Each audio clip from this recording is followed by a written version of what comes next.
طاقتور جب جرم کرے تو اس کو نہ پکڑو اور صرف کمزور کو پکڑو، وہ یعنی طاقتور قانون سے اوپر ہو۔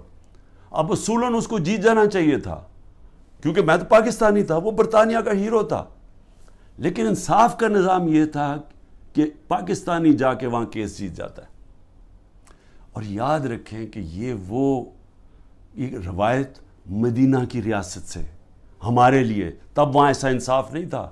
جب مدینہ کی ریاست بنی تو یہ مغربی ممالک میں کوئی انصاف نہیں تھا، وہاں بھی جنگل کا قانون تھا۔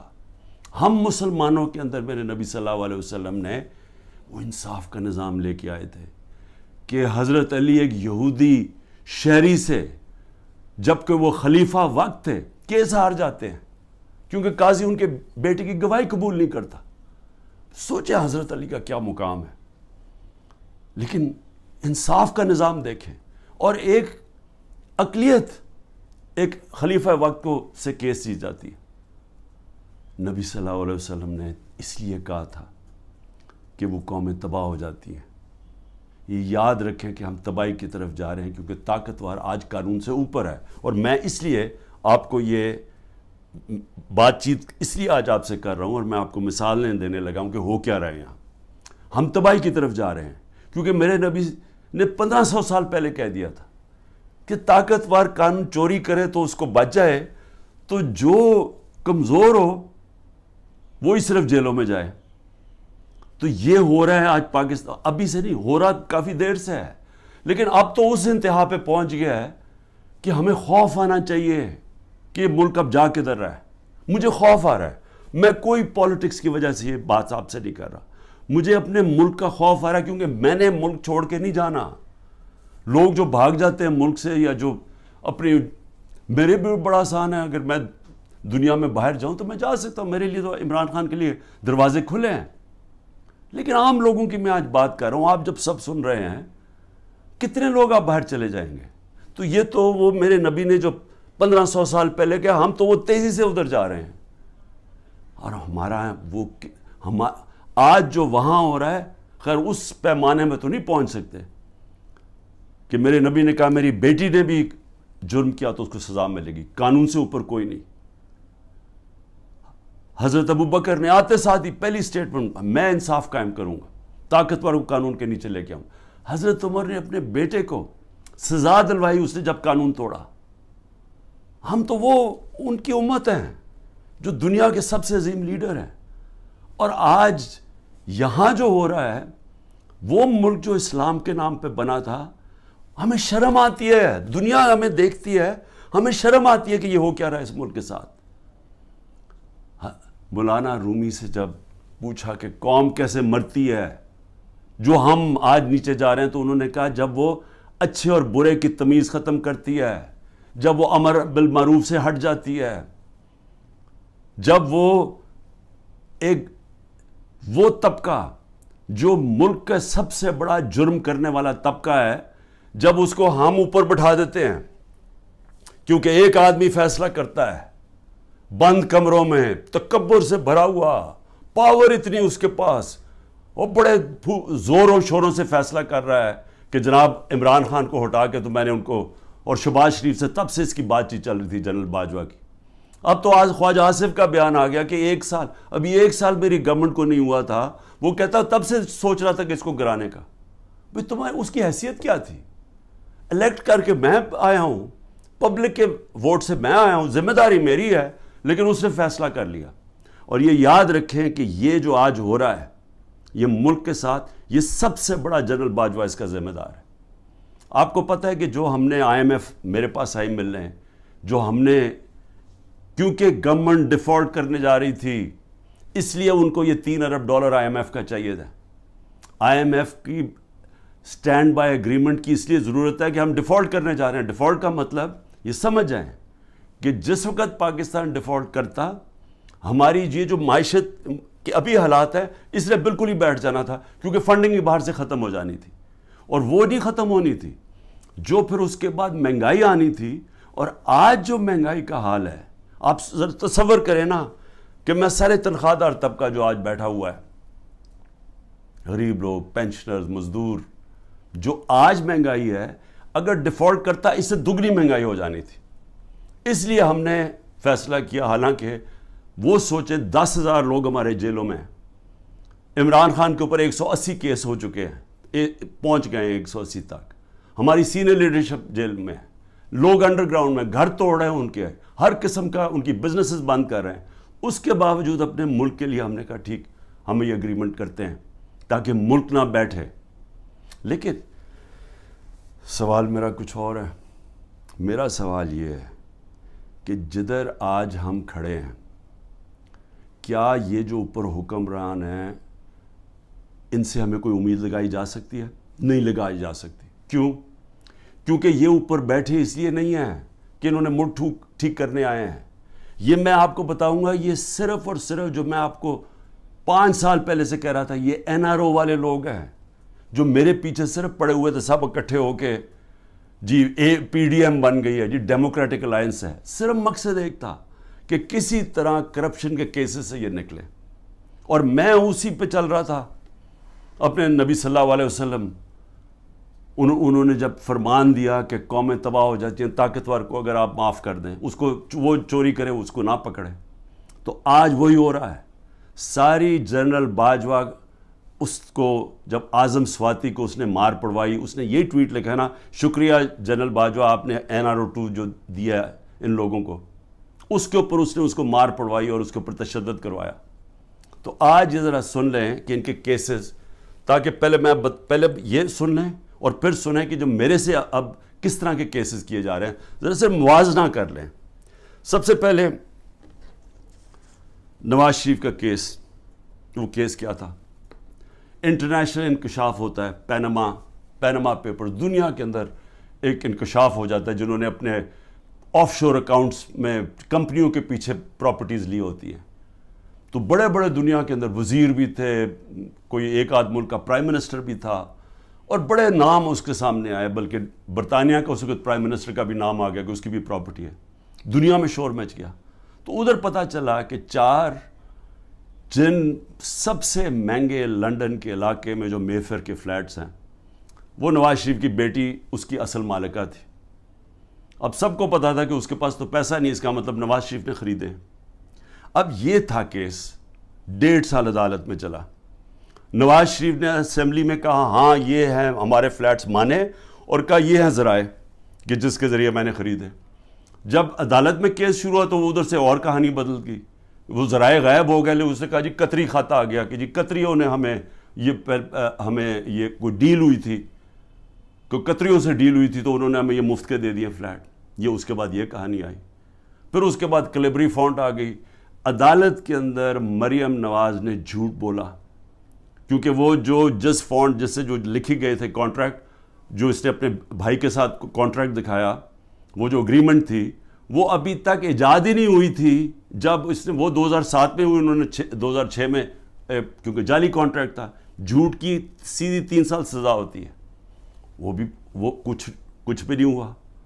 اس کے بعد جناب سزا ہو گئی بعد میں ایون فیلڈ میں، اور پھر دوسرا نواز شریف کا تھا، وہ ایک اور اس کی جو سزا تھی ہل میٹل یا اس کی عزیزیہ مل تھی، اس کے اوپر تو اس کو سزا ہو گئی، مریم نواز کو سزا ہو گئی۔ اب عدالت کیا کرتی ہے؟ اب یہ پوچھا کیا جاتا ہے، ذرا سنیں، وہ مان گئے کہ ہمارے فلیٹ ہیں۔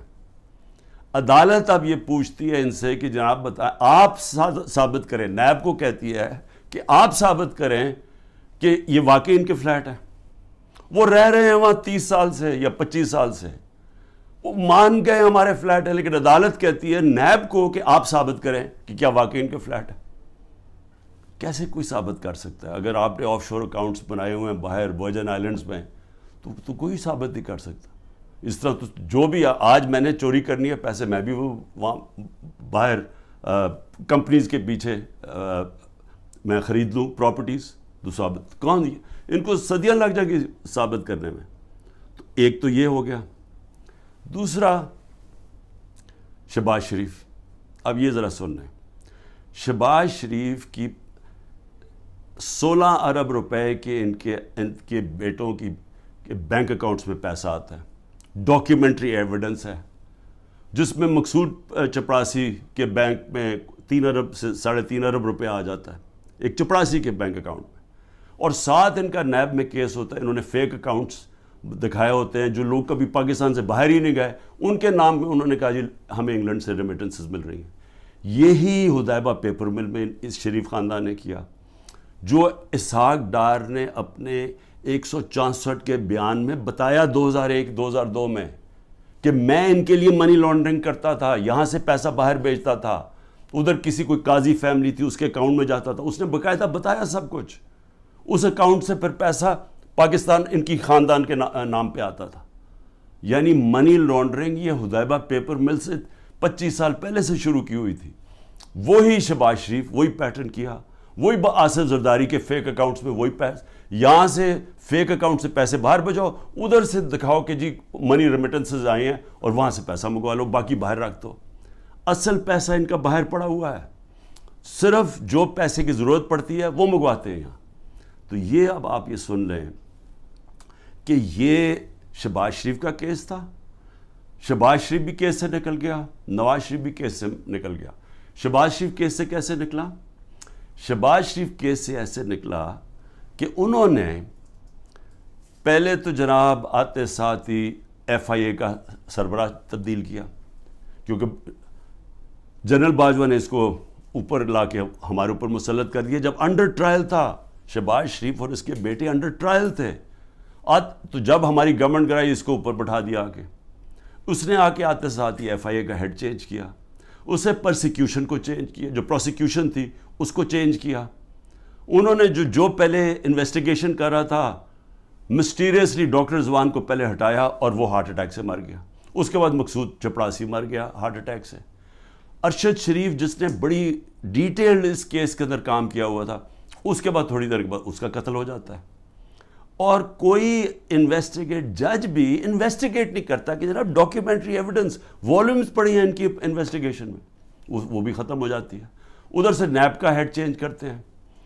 نیب کا ہیڈ جب چینج کرتے ہیں آفتاب سلطان، تو میں آج اس کو سلام کرتا ہوں کہ وہ جب آیا تو اس سے جب غلط کام کروانے کی کوشش کی، اس نے کہا میں نہیں کرتا، اور اس نے ریزائن کیا. پھر ایک اور آدمی کو لے کے ہیں جو موجودہ آدمی ہے، اور وہ سارے کیسز ان کے ختم. نیب بھی کیسز ختم شہباز 8 ارب کے، اور یہ بھی کیس ختم. یہ جو 16 ارب روپے کے یہ جو ایف آئی اے کے کیس، اب وہ بھی ختم ہو کیونکہ اپنے لوگوں پر بٹھا دیے. تو ادھر وہ ہو گیا. ادھر آصف زرداری کے فیک اکاؤنٹس کیسز تھے، وہ پہلے فریز ہوتے ہیں. جنرل باجوہ کی ڈیل ہو رہی ہوتی ہے آصف زرداری سے، پتہ نہیں کیا ڈیل ہے، وہ کرتے ہیں، وہ بھی سارا ختم ہو گیا. تو زرداری بھی پاک ہو گیا. زرداری وہ آدمی ہے جس کو 2 دفعہ نواز شریف نے جیل میں ڈالا تھا کرپشن میں، اور یہ حدیبہ پیپر مل نواز شریف نے بنایا تھا. یہ زرداری نے نواز شریف کے اوپر بنایا تھا. تو یہ کیسز پرانے چلے آ رہے ہیں، یہ ہمارے دور کے کیسز نہیں ہیں. لیکن جب ہمارا دور آیا تو جناب نیب تھی جنرل باجوہ صاحب کے نیچے، اس کے بعد سارے کیسز رک گئے. اور وہ تو خیر اب چیزیں سامنے آئی گئی ہیں کہ خواجہ آصف نے خود ہی کہہ دیا کہ ان سے تو بات چیت تو ان سے شروع ہو گئی تھی، تو کیسز ان کے کیسے آگے بڑھنے تھے. لیکن یہ سمجھ جائیں کہ جو آج اوپر طاقتور بیٹھے ہوئے ہیں، ان کی اربوں روپے کے کیسز معاف ہوئے ہیں. اور سب سے امپورٹنٹ چیز یہ ہے کہ یہ جب کیسز تھے یہ ان کی گورنمنٹ تھی. جو حمزہ شہباز اس ملک سے بھاگا ہے، وہ تو جب ایف آئی اے کا کیس آئے وہ جب ہماری گورنمنٹ تھی. لیکن جب نواز شریف کے بیٹے گھر یا ملک سے بھاگے ہیں تب تو ان کی گورنمنٹ تھی، کیونکہ ان سے پوچھا کہ جناب یہ مہنگے آپ کی پراپرٹیز کدھر سے آئیں. وہ باہر بھاگ گئے اور پھر کہتے جی ہم تو پاکستانی شہری نہیں ہیں، ہم برطانیہ کی شہری ہیں. اس کا مطلب کہ عمران خان اگر پرائم منسٹر بنے، یہاں سے چوری کر کے پیسے بھیجتا رہے اپنے بیٹوں کے سلمان اور قاسم کے اکاؤنٹس میں، اور کہے جی وہ تو پاکستانی شہری نہیں ہے، تو وہ جواب دہ نہیں ہے. تو یہی بیٹے بھی باہر بھاگ گئے، انہوں نے کہا جی ہم جواب دہ نہیں ہیں. اس کے بعد دماد بھاگتا ہے شہباز شریف کا، وہ جب نیب اس کو کرپشن کیس پہ بلاتی ہے وہ باہر بھاگ جاتا ہے ان کی گورنمنٹ کے نیچے. پھر ان کا فائنانس منسٹر اسحاق ڈار ملک سے باہر بھاگتا ہے جب نیب بلا کے پوچھتے کہ جی آپ کے یہ اثاثے ہیں، یہ آپ کے آئے کدھر سے ہیں، یہ ایک دم آپ تیرے امیر کیسے ہو گئے، وہ بھی ملک سے باہر بھاگ جاتا ہے ان کے دور میں. تو میں سوال پوچھ رہا ہوں کہ میں کیوں نہیں باہر بھاگ رہا؟ ان کے اوپر تو 1-2 کیسز تھے. میرے اوپر تو 180 کیس بن چکے ہیں. تو میں کیوں نہیں ملک چھوڑ کے بھاگ رہا؟ کیونکہ انہوں نے چوری کی ہوئی تھی. ان کے ایسٹس ہیں, ان کے پاس اربوں اربوں روپے کے ایسٹس ہیں جو یہ بتا ہی نہیں سکتے کدھر سے آئے ہیں, اور ملک سے باہر لے کے منی لانڈرنگ کیا, دگنی کرائم ہے. اور میں اب آتا ہوں, دو اور چیزیں میں آپ کو کہہ دوں. ہمارے 3.5 نیب کے سال میں 480 ارب روپیہ پاکستان نے نیب نے ریکور کیا چوری کا, کرپشن کا. 480 ارب روپیہ. اس سے پہلے سارے دور میں نیب نے 280 روپیہ ریکور کیا تھا. آج مجھے بتائیں کہ نیب سے کتنا پیسہ نیب نے کتنا پیسہ ریکور کیا؟ 1100 ارب روپیہ ریکور کرنا تھا. آج وہ کوئی پیسہ ریکور نہیں ہو رہا. اب نیب کا کام ہے کہ عمران خان کے اوپر کرو, یا جو ہمارے جو بھی اب مخالف ہیں ان سے پارٹی چھڑوانے کے لیے یا ان کو ڈرانے کے لیے. اب نیب کا صرف یہ کام رہ گیا. نیب جو پاکستان کے اندر, میں پھر سے کہتا ہوں, 480 ارب روپیہ ہمارے دور میں نیب نے ریکور کیا تھا, اور 1100 ارب روپیہ بچا ہوا تھا. انہوں نے قانون بدل دیے, ایک قانون بدل کے نیب کا قانون بدل دیا, اس میں بچ گئے. اور دوسرا اپنا نیب کا ہیڈ بٹھا دیا ہے, جس طرح کے باقی انویسٹیگیٹنگ ایجنسیز کے اپنے لوگ بٹھا دیے. میں اب آگے آپ کو ذرا تھوڑا سا اور, کیونکہ بڑا امپورٹنٹ آپ کے لیے سمجھنا کہ آج اس ملک کے ساتھ ہم ہو کیا رہے اور ہم جا کدھر رہے ہیں. اس میں آ جائیں کہ اب میرے اوپر کیسز ہیں. میرے اوپر انہوں نے, جس طرح میں نے کہا, 180 کیسز کیے ہوئے ہیں. لیکن میں اب ان میں ذرا آپ کو بتانے لگا ہوں کہ یہ کون سے یہ کیسز یہ 6 مختلف ٹائپ کیسز میرے اوپر کیے ہوئے ہیں.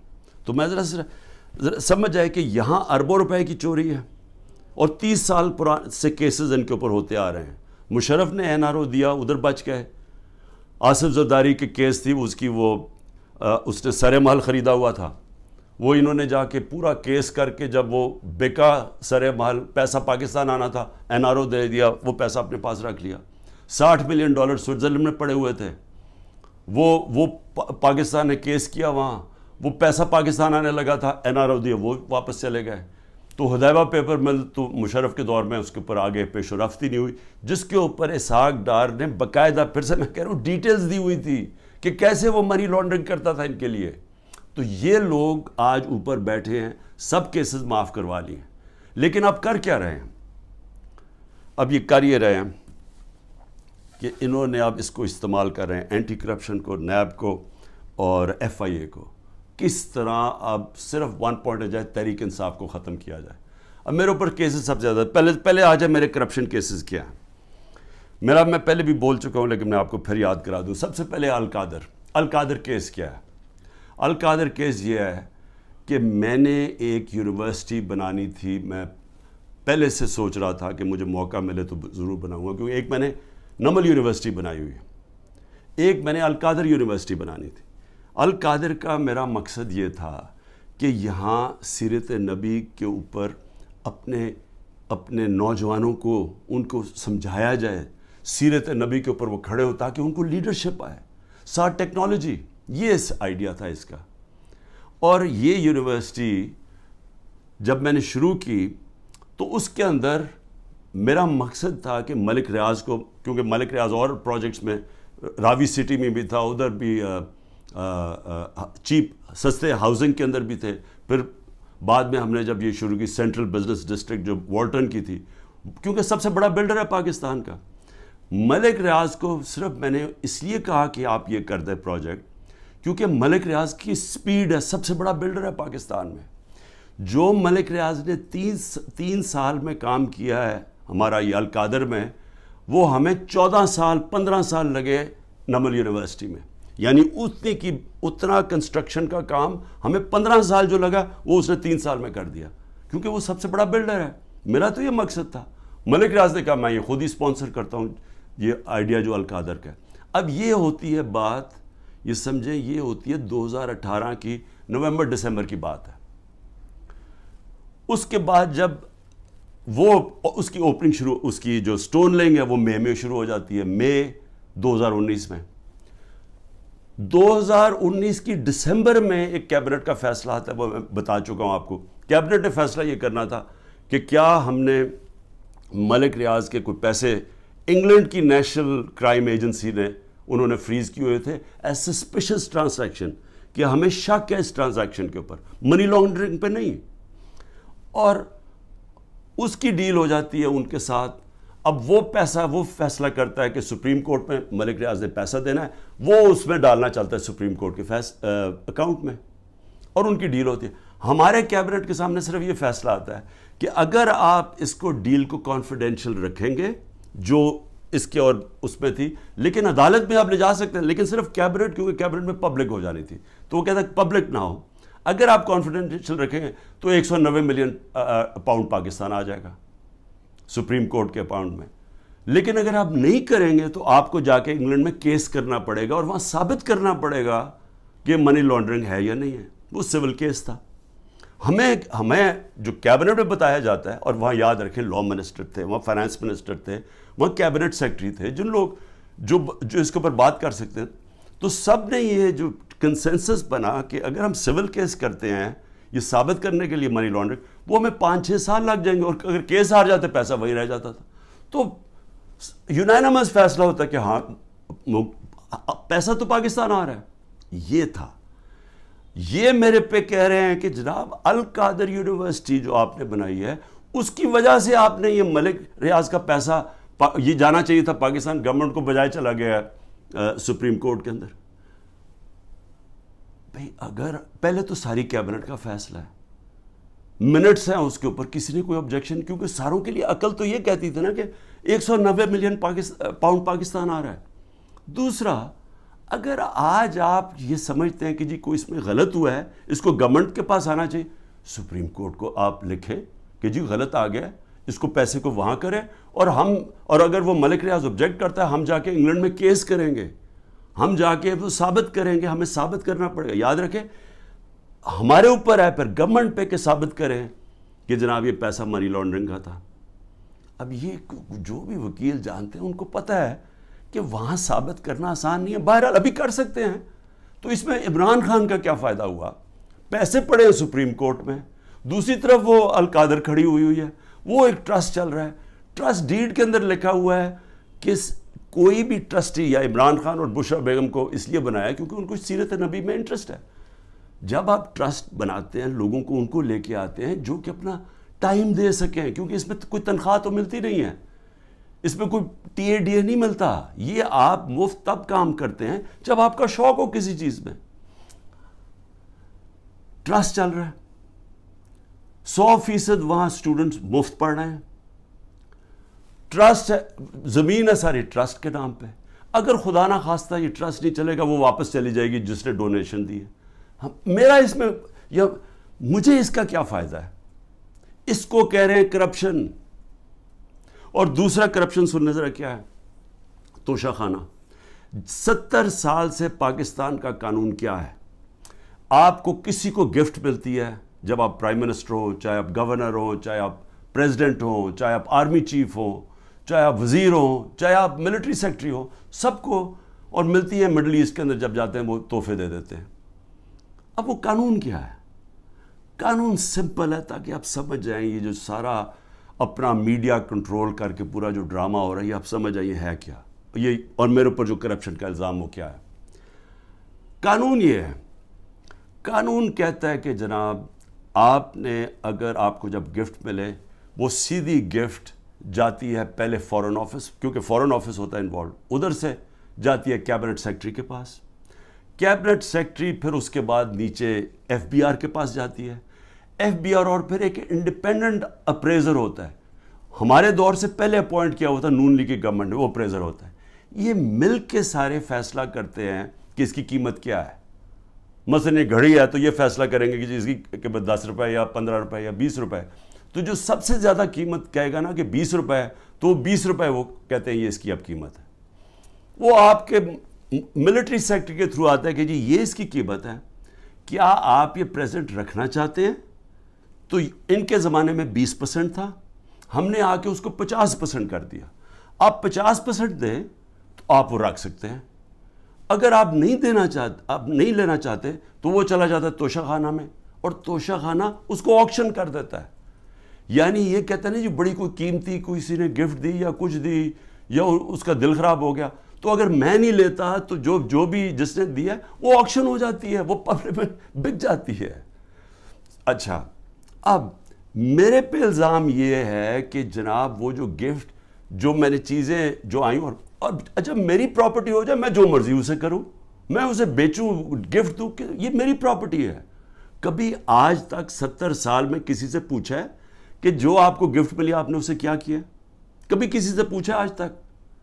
تو ان کو ایک چیز, جی عمران خان نے گفٹ وہ سستی لی توشہ خانہ سے, بھئی وہ کیبنٹ سیکٹری بھی اویلیبل ہے, وہ ایف بی آر کے لوگ بھی اویلیبل ہیں, وہ اپریزر بھی اویلیبل ہے.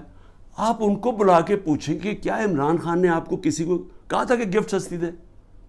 میں چیلنج کرتا ہوں, مجھے کوئی ایک آدمی ملٹری سیکٹری کے تھرو گیا, کوئی مجھے بتائے کہ کیا میں نے کبھی کسی کو کہا ہے کہ مجھے کم قیمت پہ دو؟ تو وہ لوگ بیٹھے, اگر وہ کہہ رہے ہیں کہ انڈر ویلیو تو ان سے پوچھیں, میں اس کا کیسے ذمہ دار ہوں؟ اور پھر کہ جی وہ فلانی ایک فراڈ کو وہاں دبئی میں بٹھا کے اس نے کہا جی میں نے بڑی مہنگی کوئی گھڑی لی ہے. اس سے پتہ ہے کہ وہ آدمی کون ہے؟ وہ ناروے سے بھاگا ہوا فراڈ میں, اس کے اوپر میں نے کیس کیا ہوا ہے, جھوٹے کے اوپر. اس میں پتہ نہیں فرح کدھر آ گئی, میری بشرا بیگم کو, ان کا کیا لینا دینا اس سے؟ کہتا جی وہ فرح نے آ کے کوئی گھڑی بیچی, وہ پتہ چلا کہ وہ تو دبئی گئی نہیں اس سال جس دن وہ سال کہہ رہے. تو صرف کسی نہ کسی طرح عمران خان کو پکڑ کے یہ کرو, یہ ہے توشہ خانہ کا کیس.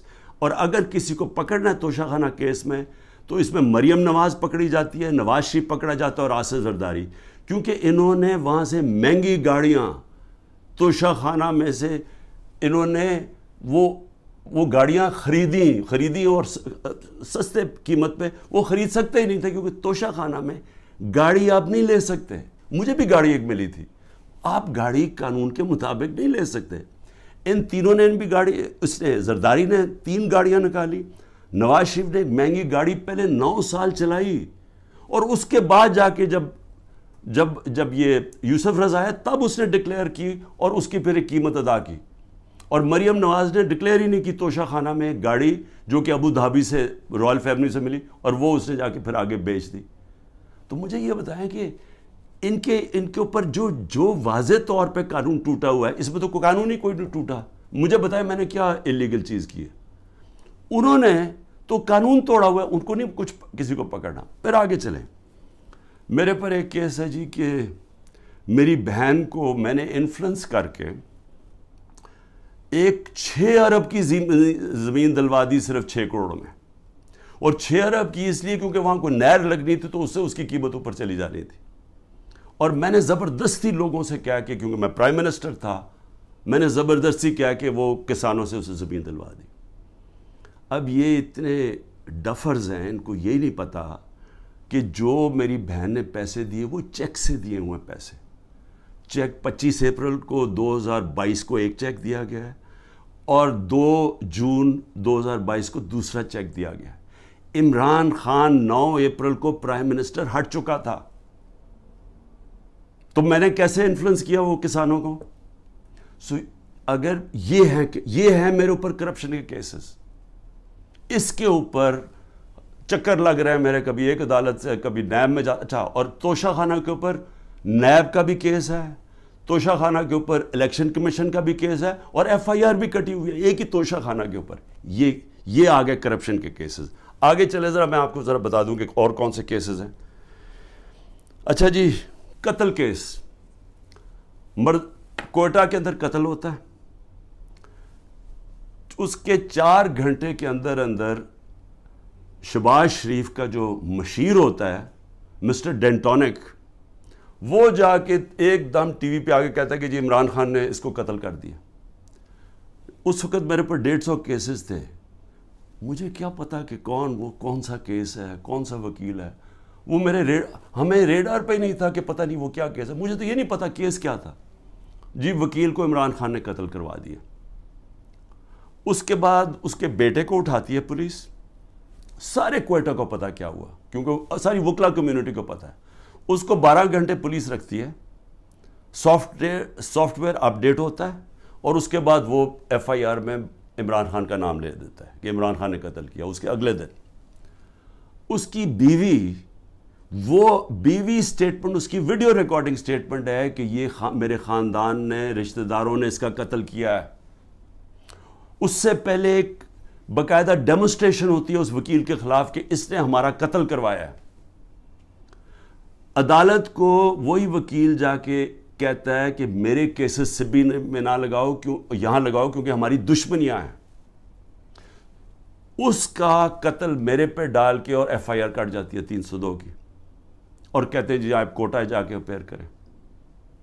اور پھر اس سے پہلے ضلع شاہ کا جب 8 مارچ کو قتل ہوتا ہے پولیس کسٹڈی میں, میرے اوپر پھر قتل کا کیس ڈال دیتے ہیں. میں گھر میں بیٹھا ہوا ہوں, مجھے پتہ ہی نہیں کیا ہو رہا, کیونکہ یہاں ٹیئر گیسنگ چل رہی تھی اس دن, کیونکہ ہم اپنی ریلی نکالنے لگے, پتہ چلا جناب ایک دم 144 پولیس نے لگا کے تو ریلی روک دی ہے.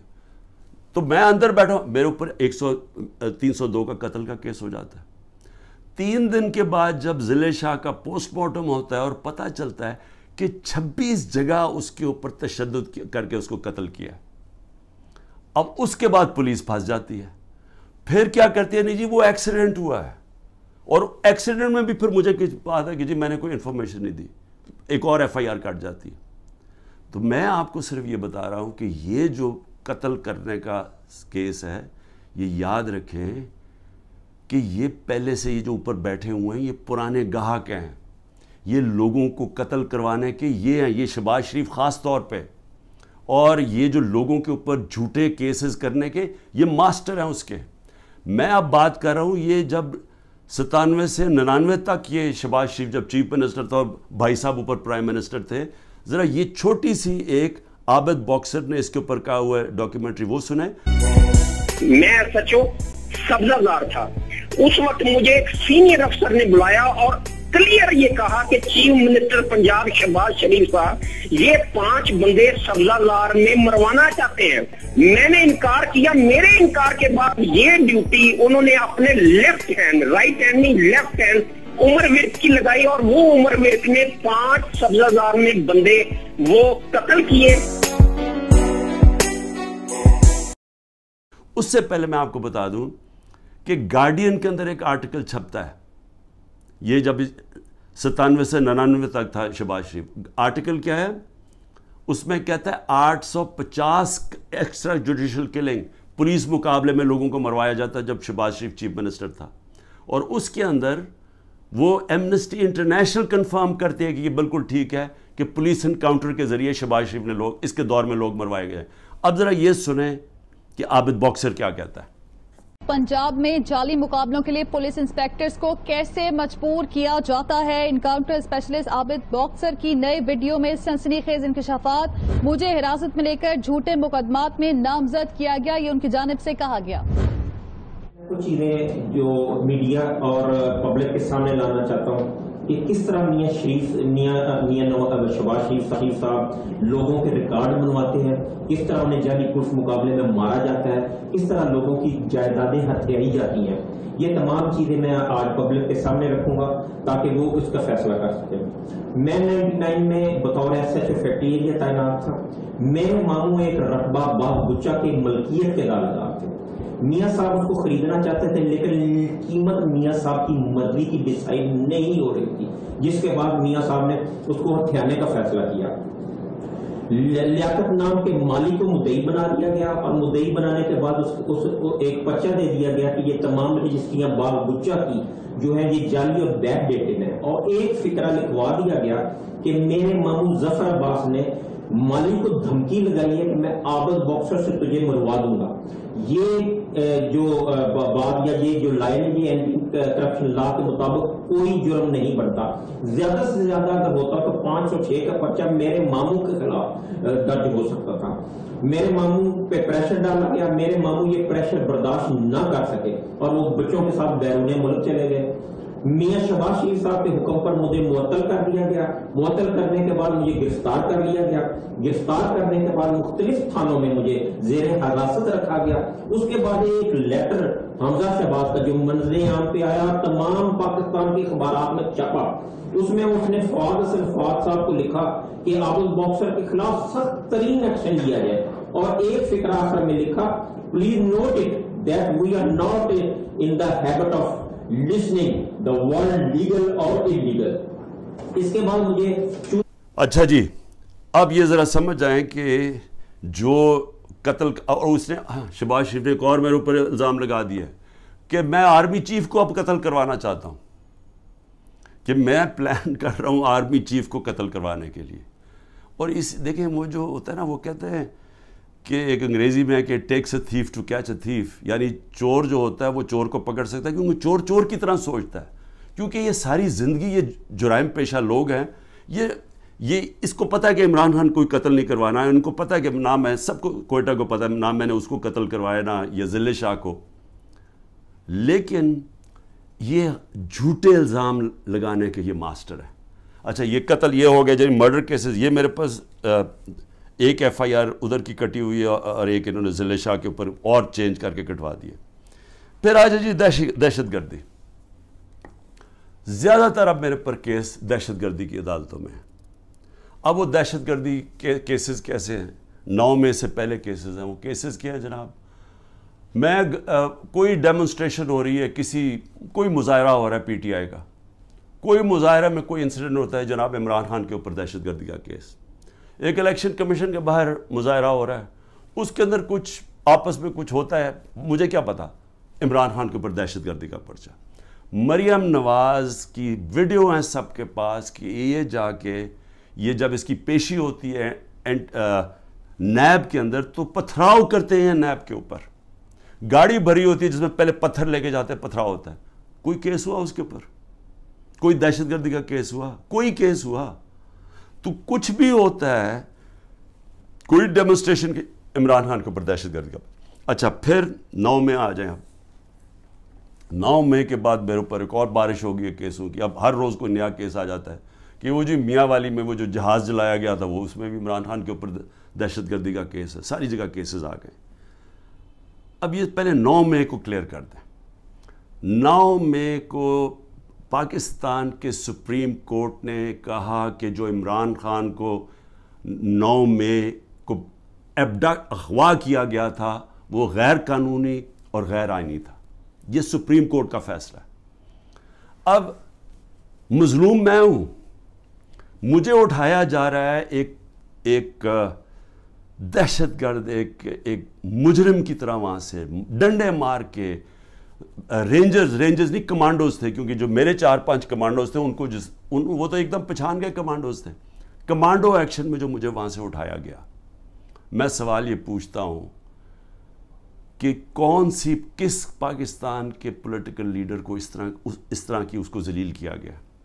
لوگوں کو مارا گیا, وہاں کے سٹاف کو مارا گیا, جو وہاں سٹاف بیٹھا ہوا تھا رجسٹری آفس کا, ہائی کورٹ کا سٹاف, وکیلوں کو مارا گیا, ڈنڈے مارے گئے. وہ بیچارے 4-5 گارڈ تھے اتنے زیادہ, انہوں نے ان کو مارا, میرے لگا ڈنڈا, جس طرح مجھے پکڑ کے لے کے گئے.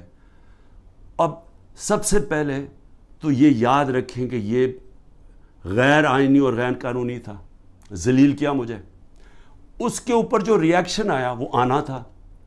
سب سے بڑی پارٹی ہے پاکستان کی, تو کیا لوگوں کو جو دیکھ رہے تھے, اور صرف ری ایکشن یہاں نہیں آیا, جدھر پاکستانی انٹرنیشنل تھا وہاں ساری جگہ ری ایکشن آیا. ری ایکشن آنا تھا کیونکہ لوگ مجھے 50 سال سے جانتے ہیں, تو جو لوگوں نے دیکھا اپنی آنکھوں کے ساتھ اس کے اوپر ریئیکٹ ہی کرنا تھا. تو مظلوم یعنی ظلم میرے پہ ہوتا ہے, میرے لوگوں بالکل ان کی جائز ہوتی ہے کہ وہ آ کے پرامن احتجاج کریں, کیونکہ قانون اجازت دیتا ہے. ایک ناانصافی ہوتی ہے, اس کے اوپر پرامن احتجاج کرتے ہیں. اور صرف پاکستان, پھر سے میں کہتا ہوں, اب انٹرنیشنل جو ہوتا ہے, کیا وہاں بھی وہ غلط لوگ نکلے تھے؟ اس سب کو ایک بس جناب فوج کے خلاف کچھ ہو گیا, شہداء کے خلاف کچھ ہو گیا, اس کو اس مد میں ڈال کے کہ وہ بات نہیں کرتا کہ وہاں گولیاں چلائیں گئی, نہتے لوگوں کو مارا گیا. 25 لوگ کم از کم انہوں نے مارے ہیں, کیونکہ ہمیں پوری طرح پتہ نہیں ہے. جو پولیس نے 25 لوگوں کو گولی قتل کیا, شہید کیا میں کہتا ہوں, کیونکہ پرامن احتجاج حق کے لیے, ناانصافی کے خلاف کھڑا ہونا تو ہمارا حق ہے. اس کے اوپر لوگوں کو قتل کیا گیا, اور وہ شہید ہیں. جو انصاف کے لیے کھڑا ہوتا ہے اس کو شہید کہتے ہیں. 16 کے پاس ہماری ایڈریسز ہیں. جو ان کے رشتہ دار ہیں ان کے اوپر چڑھائی کر دی. وہ بیچارے ڈرے ہوئے بیٹھے ہیں, مشکل سے نام دے رہے ہیں. جو باقی 8-9 ہیں وہ ہمیں بتا ہی نہیں رہے, کیونکہ وہ ڈرے ہوئے انڈر گراؤنڈ چلے گئے ہیں. اس طرح انہوں نے, جس طرح ضلع شاہ کے گھر ساری پہنچ گئی تھی ان کی ساری پنجاب کے آئی جی اور سارے, اور اسے جب اس کی جب باڈی تھی تو اس کو کہا جی یہ ایکسیڈنٹ ہوا, زمین پہ پڑا, یہ ملا ہے سائٹ پہ. جو سارے باڈی کے اوپر جو پوسٹ مارٹم میں تشدد کے, کبھی ایکسیڈنٹ میں بھی تشدد ہوتا ہے, تو ساری پولیس پہنچ گئی اور وہ بیچارے پیچھے سہم گئے. اسی طرح سارے جو ان کے رشتہ دار ہیں جو ہوا ہے وہ سارے سہم گئے. 9 کا ہمیں پتہ نہیں چل رہا, اور 16 جو ہیں ان کو وہ دے نہیں رہے, ان کو رپورٹ نہیں دے رہے, ان کو پوسٹ مارٹم نہیں کر رہے. تو پہلے تو ان کو قتل کیا, شہید کیا, اس کے بعد انہی کے اوپر دباؤ ڈال دیا, جو مظلوم ہیں انہی کے اوپر ڈال دیا, کیسز بھی ان کے اوپر کر دیے. اس کے علاوہ جو ٹوٹل گولیاں لگی ہیں وہ 100 سے 200 گولیاں لگی ہیں. جو ہاسپٹل میں پڑے ہوئے تھے ان کو اٹھا کے جیلوں میں لے گئے, جن کو گولیاں لگی تھیں. 3 کی ٹانگیں کٹ گئیں, 1 پیرالائز ہو گیا جو پیچھے گولی لگی. لیکن صرف وہ بلڈنگز کو آگ لگا دی. بھئی ہم سارے مذمت کرتے ہیں. وہ ججمنٹ میں دیکھ لیں چیف جسٹس کی, کہ مجھے تو پتہ ہی کچھ نہیں تھا. میں تو جب چیف جسٹس کے وہاں سامنے ہوا, انہوں نے بتایا کہ جی, میں نے کہا میں سخت مذمت کرتا ہوں. 27 سال سے میں نے لوگوں کو کہا ہوا ہے کہ قانون کے بیچ میں رہ کے ہم نے ہمیشہ, اور رہے ہیں قانون کے بیچ میں, ہمیشہ احتجاج ہم نے قانون کے بیچ میں کیا. ہم نے جب 126 دن کا دھرنا دیا, مجھے بتائیں پاکستان کی تاریخ کا سب سے بڑا وہ ہمارا پروٹیسٹ تھا. کیا ہوا, کیا لڑائی, کوئی لڑائی ہوئی, کوئی لوگوں کو مارا دھاڑا, ساری دنیا آتی تھی پروٹیسٹ کر کے چلی جاتی تھی. میں نے کوئی 70 جلسے کیے پاور سے نکلنے کے لیے. تاریخ میں سب سے بڑے جلسے ہوئے ہیں. کوئی بتائیں کوئی کسی قسم کا انتشار ہوا, مجھے گولیاں لگیں تو کوئی بلڈنگ جلائی گئی. تو یہ جو ہوا ہے, ہم بار بار کہہ رہے ہیں کہ جی اس کی انڈیپینڈنٹ انویسٹیگیشن کروائیں. ہر چیز کی ہمیشہ انڈیپینڈنٹ انویسٹیگیشن ہوتی. ہمارا کچھ سن ہی نہیں رہا. ہمارے پاس جو ایویڈنس ہے کہ یہ لوگ اندر گھسائے ہوئے تھے جنہوں نے جا کے یہ جو جلائی ہیں, میں چیلنج کرتا ہوں کہ یہ جو ہوا ہے کور کمانڈر کا گھر, اس کے اوپر صحیح انویسٹیگیشن ہو, آپ کو پتہ چلے گا کہ پیچھے کتنی بڑی سازش ہوئی ہے. یہ سب سے پہلے تو پنجاب پولیس, آئی جی پولیس سے پوچھے. جب کیپٹل ہل کے اندر واشنگٹن میں جب ٹرمپ کے سپورٹرز چڑھ گئے, سب سے پہلے انہوں نے پولیس چیف کو خارج کروایا, اس سے فارغ کیا. تو اس سے کیوں نہیں کوئی پوچھ رہا؟ اوپر سے یہ کہہ رہے جی عمران خان ملٹری کورٹ میں, یہ عمران خان اس میں ملوث تھا. تو انہوں نے تو پہلے سے ہی پلان بنایا ہوا تھا کہ اس کو استعمال کر رہے ہیں ایک پوری جماعت کو, جو سب سے بڑی جماعت کو ختم کرنے کے لیے. اور یہ پوری کوشش کر رہے ہیں کہ جو لوگوں کو جیلوں میں ڈالا, جو کر رہے ہیں لوگوں سے. یعنی میں کبھی نہیں سمجھتا تھا کہ یہ ملک اتنا نیچے چلا جائے گا, کہ ہماری اخلاقیات اتنی گر جائیں گی. نبی صلی اللہ علیہ وسلم جب جنگ بھی جانے سے پہلے کہتے تھے, نہ تم نے عورتوں کو, مخالف دشمنوں کی, نہ عورتوں کو, نہ بچوں کو, نہ بوڑھوں کو, نہ درخت کاٹتے ہیں. یعنی اتنا دشمنوں کے خلاف تھا. جو ہمارے ساتھ ہو رہا ہے, اور نہ عورتیں دیکھتے ہیں, نہ بچے دیکھتے ہیں, نہ ان کی بزنسز دیکھتے ہیں. جس طرح کا ان کے رشتہ دار, ان کے جاننے والے سب کے اوپر پہنچ جاتے ہیں. یعنی ایسی کبھی میں نے اس طرح کا ظلم نہیں دیکھا جو ہمارے خلاف اس وقت ہو رہا ہے. اور آڑ کس کی لے رہے ہیں؟ جناب بہت بڑا ظلم کر دیا ہم نے 9 مئی کو. تو 9 مئی کو جو میرے سے ظلم ہوا, جو شروع ہی ہوا, جس کی وجہ سے سارا کچھ ریاکشن ہوا, اس کے اوپر تو کوئی انکوائری بھی نہیں ہوئی. اور اس لیے میں یہ ابھی تو جو کیسز اب بن رہے ہیں, اس کی آڑ لے کے ہر دوسرے دن ایک نیا دہشت گردی کا کیس بن جاتا ہے, جو 180 تک پہنچ چکا ہوں. اور یہ اب ممکن ہی نہیں ہے میرے لیے کہ میں ساری جگہ بھاگا پھروں. کوئی میاں والی میں کیس ہے, فیصل آباد میں کیس, جدھر وہ 9 مئی کا بنا کے جس کو کیسز ہے. تو کوشش کر رہا ہوں, ملک سے تو نہیں بھاگوں گا, ہو سکے گا کہ ایک وقت ایسا آئے گا کہ میں یہ نہیں کر سکوں, اور جیل میں ڈال دیں گے, ڈال دے, تیار ہوں میں جیل کے لیے. صرف ایک اور میں چیز کہنا چاہتا ہوں, یہ 144 سے لگا دیتے.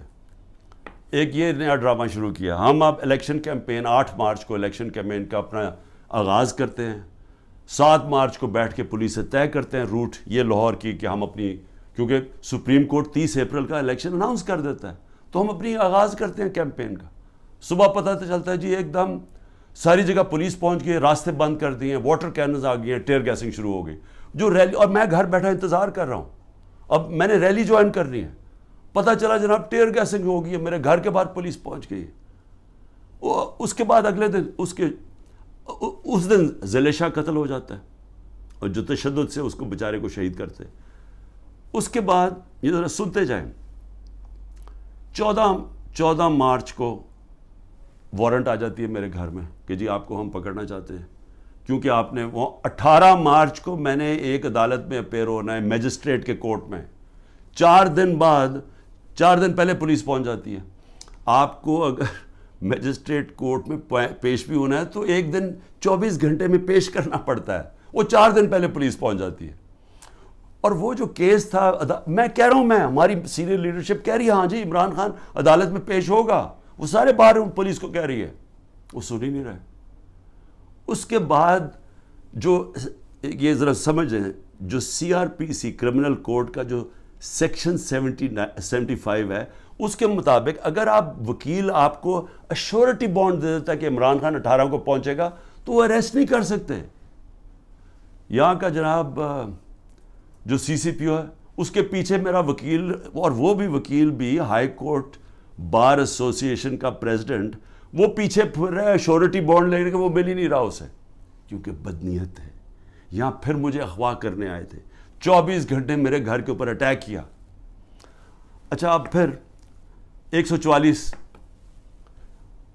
وہاں ہمارا 14 مئی کو جب ہم دیکھ رہے ہیں کہ الیکشن نہیں کرنے جا رہے, تو ہم 6 مئی کو اپنی آئین کے لیے, کیونکہ آئینی طور پہ ان کو الیکشن کروانا چاہیے تھا 14 مئی کو, جب آئینی طور پہ الیکشن نہیں کر رہے تو ہمیں کیا پتہ چلتا ہے کہ جی ایک دم اسلام آباد میں ہم ریلیز نکال رہے ہیں, سارے ملک میں ریلیز نکل رہی ہیں. اسلام آباد میں ریلی نکلتی ہے 144 عمران خان کے اوپر, یہاں کیس ہو جاتا ہے. سارے پاکستان میں ریلیز نکل رہی ہیں, لیکن اسلام آباد میں جی کیونکہ 144 لگا دیا تھا, وہ 144 لگتا ہی صرف ہمارے لیے. مولانا فضل الرحمان نے ریڈ زون میں جا کے 144 کے دوران سپریم کورٹ کے باہر پورا گالیاں نکالی چیف جسٹس کو, عدالتوں کو گالیاں نکالی سپریم کورٹ کے چیف جسٹس کو کھڑے ہو کے, اور ان ساروں نے تقریریں کی ریڈ زون کے اندر. اس کے لیے 144 نہیں تھا, اس کو بلکہ فیسیلیٹیٹ کر رہی ہے حکومت جا کے وہ ریلی نکالنے کے لیے. لیکن ایک آئین کے لیے ایک آئین کی خلاف ورزی ہو رہی ہے, اس کے لیے ریلی نکل رہی ہے, اور اس کے اوپر عمران خان کے اوپر کیس. تو یہ ہیں اس طرح کے کیسز. میں آخر میں اب کہنا کیا چاہتا ہوں, دیکھیں میں اپنی قوم سے بات کرنا چاہتا ہوں. میں نے تو اس کا مقابلہ کرنا ہی ہے, میں تو آپ کو کہہ بیٹھا ہوں, اتنے زیادہ کیسز ہیں میرا تو, اب بلکہ میں وکیل ہی تقریباً بن گیا ہوں, اور میرا اب عدالتیں تو میرے آفس ہی بن گئی ہیں. میرا تو ہر روز ایسے ہے کہ جس طرح میں آفس جا رہا ہوں, اور میں تو اس کا مقابلہ کرتا رہوں گا. لیکن یہ ہو سکتا ہے کہ میں اب میں میاں والی بھی جانا ہے تو کوئٹہ بھی جانا ہے, یہ ہو سکتا ہے کہ میں اب نہ کروں. انہوں نے وارنٹ نکالتے ہیں, اریسٹ کر دیں گے. پلان تو ان کا کہ کسی نہ کسی طرح اس کو اریسٹ کرو تاکہ یہ جیل میں جائے, اور پھر اس کی پارٹی توڑو, اور اس کے بعد پھر الیکشن اناؤنس کرو. یہ ان کا پلان ہے, میں تو اس کے لیے تیار ہوں. لیکن میں اپنی قوم سے آخر میں کیا کہنا چاہتا ہوں, دیکھیں یہ جو ہو رہا ہے نا, یہ عمران خان بنے پرائم منسٹر, الیکشن جیتے نہ جیتے, جیل میں جائے, لیکن مسئلہ تو پاکستان کا اس وقت. تو میں آپ کے لیے اب کہہ رہا ہوں, یہ جو ہو رہا ہے نا, یہ صرف اور صرف ملک کی اب تباہی ہے. یہ جو چور اوپر بیٹھ گئے ہیں, اور میں نے آپ کو ان کے کیسز بتایا, یہ تو کچھ بھی نہیں ہے کیسز, ان کے اوپر تو پوری کتابیں ہیں ان کی کیسز کے اوپر. ان کے اوپر تو باہر کی کتابوں میں ان دونوں کے زرداری اور نواز شریف خاندانوں کے اوپر چوری کے اوپر ان کے اوپر کتابوں کے اندر مینشن کیا ہوا ہے, باہر کے اخباروں میں ہے یہ ایک دوسرے کے متعلق کیا کہتے تھے، اسٹیبلشمنٹ ان کے متعلق کیا کہتی تھی، تو اس میں تو کسی کو کوئی شک نہیں ہے کہ انہوں نے کیا کیا۔ اب یہ جو پلان بن رہا ہے کہ عمران خان کو جیل میں ڈال کے ان کو واپس لے کے آنا، چلیں عمران خان جیل میں بھی چلا جاتا ہے، یہ واپس بھی آ جاتے ہیں، لیکن ملک کا کیا بنتا ہے؟ میں یہ سوال پوچھ رہا ہوں کہ ملک کا جو حالات ہیں، یہ جو جنرل باجوہ نے یہ انجینئرنگ کر کے ان کو اوپر بٹھایا ہے، کیا ملک بچ جائے گا ایسے؟ مجھے یہ بتائیں کہ صرف معاشیت کو دیکھ لیں کہ ہم جب ایک سال میرے ہٹانے سے ایک سال پہلے جو ہمارا ڈالر، کیونکہ اصل مسئلہ پاکستان کا ڈالرز کا ہے، ہم کیوں IMF کے گھٹنوں میں پھر رہے ہیں؟ کیونکہ ہمارے پاس ڈالرز کی کمی ہے، IMF سے ہمیں ڈالرز چاہیے۔ لیکن جس وقت ہمارا جو آخری سال تھا 8.7 ارب ڈالر کا ہمارا ڈالر انکم میں اضافہ ہوا تھا، ایکسپورٹس میں اور ریمیٹنسز میں 8.7 ارب ڈالر کا اضافہ ہوا تھا۔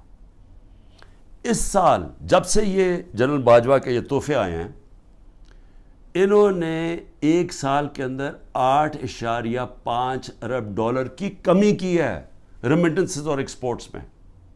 وہ جو ہمارا بڑھا تھا اور ہمارا پورا ماشاءاللہ جس طرح ہم جا رہے تھے مزید ہمارے اور بڑھنا تھا، کیونکہ ہمارا 2 سال میں بڑھتا جا رہا تھا۔